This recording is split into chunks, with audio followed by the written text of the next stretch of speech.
Hi, good morning, beautiful people. I'm back from the gym. Today is Wednesday, so yes, I'll make some avocado Pinoy style salad. Just a simple one. Ice, condensed milk. Yung condensed milk ko nandito kasi nagamit ko to a few days ago. Nilagay ko lang sa fridge, so still good kasi nasa fridge.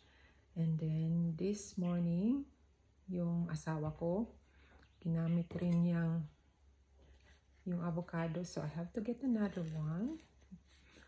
May nagbigay kasi ng avocado. So, gagawin ko ng avocado salad. So, yung ibang followers ko na taga dito, yung Australian or anywhere, na first time lang nakita na magawa ng, first time to make avocado salad with condensed milk. So, this is the Pinoy style dessert.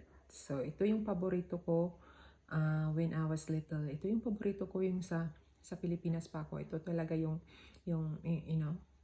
nasasarapan ako kapag yung mama ko gumagawa nito. So, yes. Iano mo lang yan. Kunin mo yung seed. Slice up. Slice up mo lang siya. So easy. Kasi nagutom ako galing sa gym.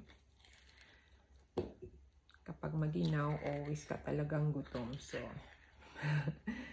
always eat. So, yes. So, ganyan lang. Ano lang to? Filipino style. So, ganyan lang. Ako lang naman kakain kasi yung asawa ko. Na-try ko to last time.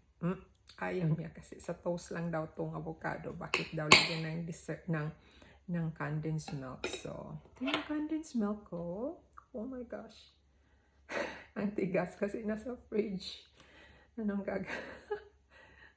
tingnan mo. Oh, well, so ilagay ko lang dyan. Oh my gosh, so sticky. Damihan ko kasi hindi na ako maglagay ng ito na yung sweet ko. So, oh my gosh, that's a lot. So, we'll see kung masarap ba to. Ang dami kasing condensed milk. Saka, imamash mo lang yan. This is Pinoy style dessert avocado. So, in here in Australia, we use this one for toast, salad. So, yes, this one is different style. Ano to? Filipino style, love sweets.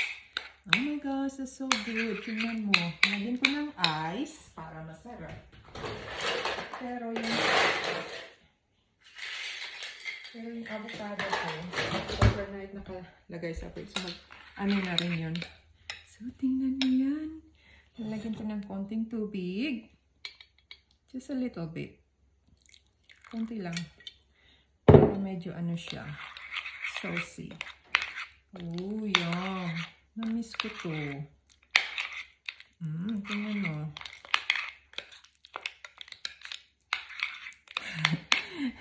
Ask ko yung husband ko kung kakain ba siya. I don't think hindi yan kakain. Tingnan mo.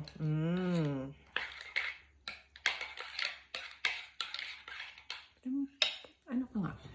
Put some more, a little bit water.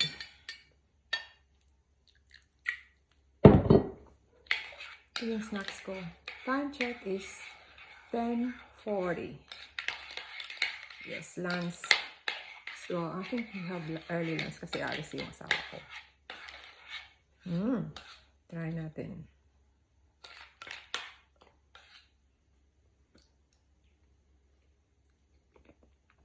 I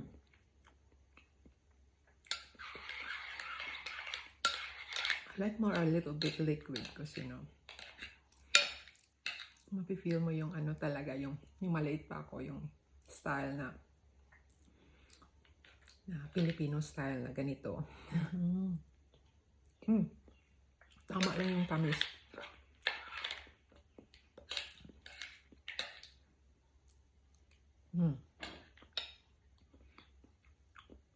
I'll finish this one and then I'll do some more housework. Thanks for watching. Have a good day and have fun. Bye.